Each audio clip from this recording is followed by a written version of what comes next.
पांडुपुत्र भीम के बारे में माना जाता है कि उसमें 10,000 हाथियों का बल था, जिसके चलते एक बार तो उसने अकेले ही नर्मदा नदी का प्रवाह रोक दिया था। लेकिन भीम में यह 10,000 हाथियों का बल आया। कैसे, इसकी कहानी बड्डी ही रोचक है।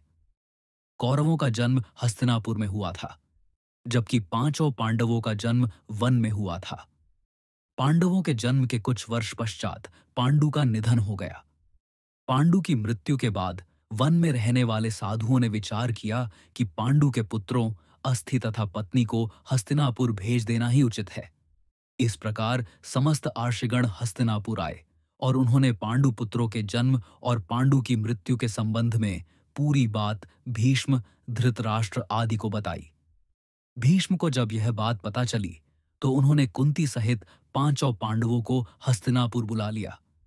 हस्तिनापुर में आने के बाद पांडवों के वैदिक संस्कार संपन्न हुए। पांडव तथा कौरव साथ ही खेलने लगे। दौड़ने में, निशाना लगाने तथा कुश्ती आदि सभी खेलों में भीम सभी धृतराष्ट्र पुत्रों को हरा देते थे। भीमसेन कौरवों से होड़ के कारण ही ऐसा करते थे, लेकिन उनके मन में कोई वैर भाव नहीं था। परंतु दुर्योधन के मन में भीमसेन के प्रति दुर्भावना पैदा हो गई। तब उसने उचित अवसर मिलते ही भीम को मारने का विचार किया। दुर्योधन ने एक बार खेलने के लिए गंगा तट पर शिविर लगवाया। उस स्थान का नाम रखा उदक क्रीडन। वहां खाने पीने इत्यादि सभी सुविधाएं भी थीं। दुर्योधन ने पांडवों को भी वहां बुलाया। एक दिन मौका पाकर दुर्योधन ने भीम के भोजन में विष मिला दिया। विष के असर से जब भीम अचेत हो गए तो दुर्योधन ने दुशासन के साथ मिलकर उसे गंगा में डाल दिया। भीम इसी अवस्था में नागलोक पहुंच गए। वहां सांपों ने भीम को खूब डंसा, जिसके प्रभाव से विष का असर कम हो गया।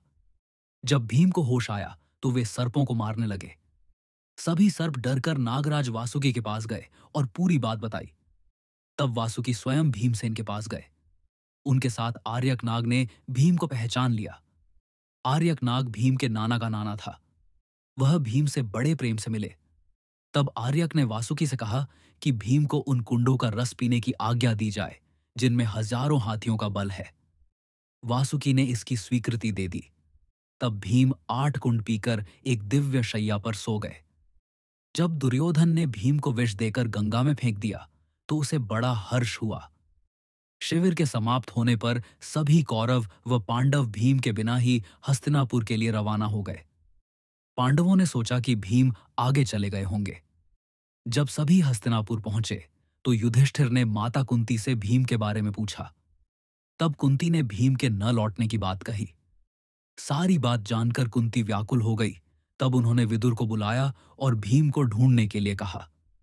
तब विदुर ने उन्हें सांत्वना दी और सैनिकों को भीम को ढूंढने के लिए भेजा।